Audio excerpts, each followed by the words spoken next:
Je suis Hélène Langevin-Joliot, la fille de Irène et Frédéric Joliot-Curie.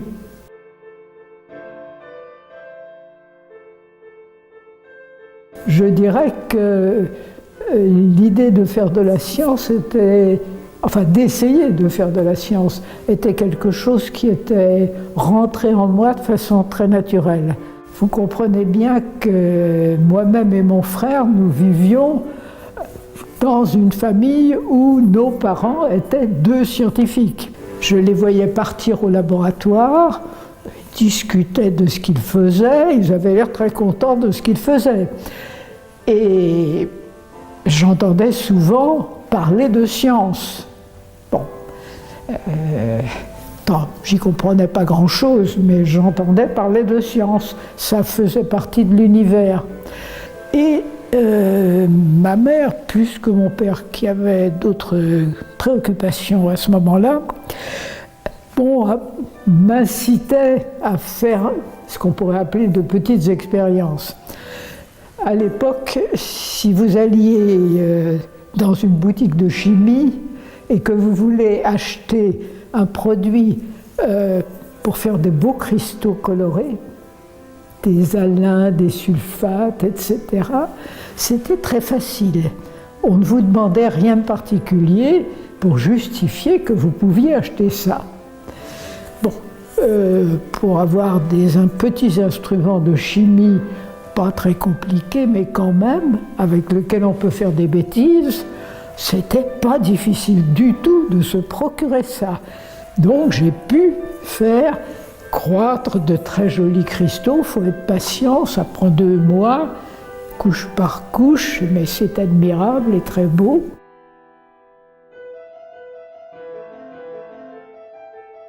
J'étais élève, donc, au lycée, au début de l'occupation. Et on avait, ça ne s'appelait pas l'instruction civique, c'était un cours de morale. Alors nous avons été réunis, il n'y avait pas beaucoup, mais c'était un cours de morale. Il était dans les nouveaux programmes. Et dans les nouveaux programmes, on s'inspirait beaucoup de ce qu'on caractérisait en Allemagne avec le régime nazi sur le rôle des femmes. Les 3 K, Kirche, Küche et Kinder. L'église, la cuisine et les enfants. Donc le cours de morale à ces jeunes filles de 12, 13, 14 ans à peu près était, voilà, ceci est votre avenir. Et dans la classe, j'ai levé la main et je me suis levée et j'ai expliqué que pas du tout, c'était pas comme ça qu'il fallait faire et que bien évidemment, une femme devait avoir un métier comme un garçon, il n'y avait pas de problème et comme ça elle serait libre et que ceci et voilà. Et j'ai donné des tas d'explications à l'âge que j'avais. Et je raconte cette histoire à ma mère. Nous étions là, à 3 mètres d'ici, je m'en souviendrai toujours, là, devant ce truc-là. Alors je lui raconte mes exploits. Alors elle m'approuve, évidemment. Et puis tout d'un coup, elle s'arrête et elle me regarde. Et elle dit, « Est-ce que tu t'imagines que toutes les femmes ont un métier aussi intéressant que le mien ?»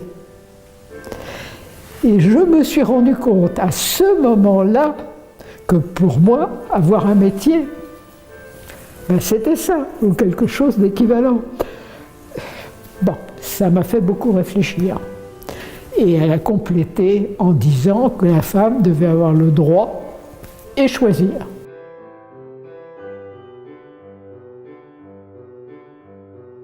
Et je crois aussi que il faut que les femmes, je dirais, prennent sur elles pour avoir plus confiance et plus, oui, pour s'imposer dans ça, qu'elles n'en ont peut-être spontanément envie, mais qu'il est bon aussi une qualité qu'ont les femmes et qui leur fait de temps en temps passer devant une promotion ou une proposition, c'est qu'elles ont l'habitude, plus que les hommes, de se poser la question, est-ce que j'ai la capacité de remplir cette responsabilité ? Je pense qu'il faudrait que les femmes gardent cette idée, en étant cependant pas au point d'être trop frileuses, comme on dit. Mais que le fait de s'exprimer lorsqu'elles ne sont pas elles en cause et d'autres, pour faire remarquer que quand on cherche une personne pour remplir telle ou telle fonction qui est importante pour la suite du laboratoire, du projet, etc., les remarques du genre, il serait pas mal qu'elle lui-même doit avoir, ou elle-même, on peut donner un avis sur comment, apprendre, dire qu'il faut faire cela, réfléchir à chacun à ses propres qualités et possibilités dans un domaine ou d'un autre.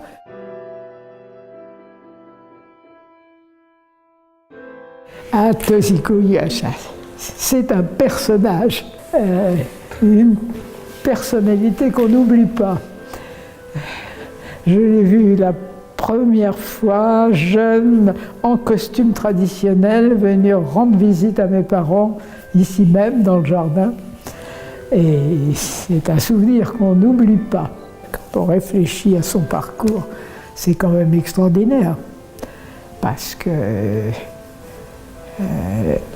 penser que, à l'époque, elle ne pouvait pas passer l'équivalent d'un baccalauréat sans ceci, cela, des exemptions, des ceci, entrer dans un laboratoire, c'était plus difficile que pour Marie Curie. Elle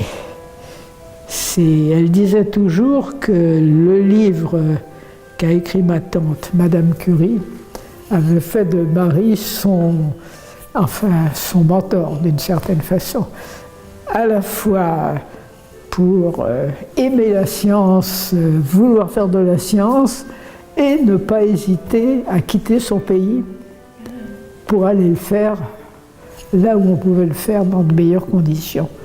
Elle avait commencé à être...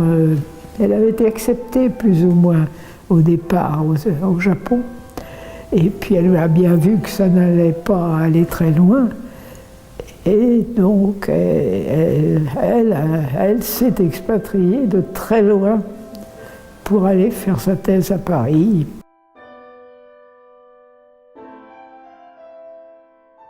Vous voyez, les gens font une belle théorie, tout ça, ça doit marcher, et on va nommer des femmes, etc., etc. Et on crée des conditions de la société qui sont extrêmement, je dirais, décourageantes pour des femmes qui veulent avoir, vous savez, c'est-à-dire de bien regarder quelles sont les conditions qui permettent le compromis. Bon, il y aura sûrement des jeunes japonaises, je n'ai rien à faire de la famille, moi je suis libre comme un oiseau, je fais ce que je veux, ça c'est très bien. Mais je pense que pour un nombre plus grand, sécuriser les choses de ce point de vue-là me paraît... Je suis convaincu que l'insertion plus large des femmes dans tous les domaines de la recherche et d'ailleurs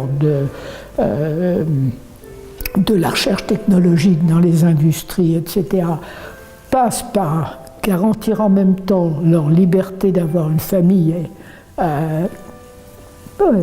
et qui soit là et active avec elle, et bien que cela, ça ne marche pas.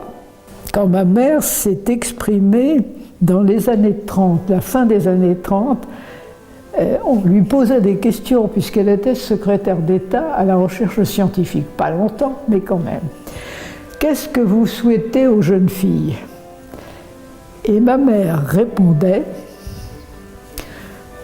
quelque chose de pas très très féministe.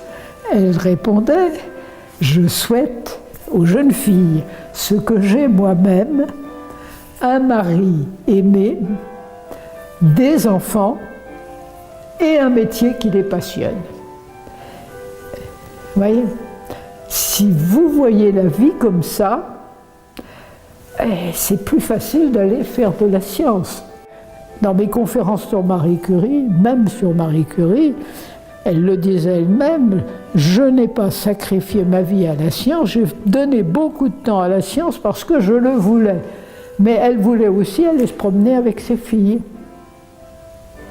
Et oui, donc je crois, et c'est là qu'aussi, si vous voulez, le fait de généraliser, de ne pas bloquer le système, c'est un problème de femmes, et rien qu'un problème de femmes, il suffit de s'assurer que pas discriminer ceci, cela. Moi, je crois beaucoup plus au fait de parler des choses, de soulever les problèmes qui se posent et de les affronter, quoi. Je crois que ça, c'est une clé absolument qui ne fait pas plaisir à tout le monde parce que ça demande un peu d'effort de la part des hommes et ça demande un peu de support de la part de la société pour que ce soit possible, tout simplement.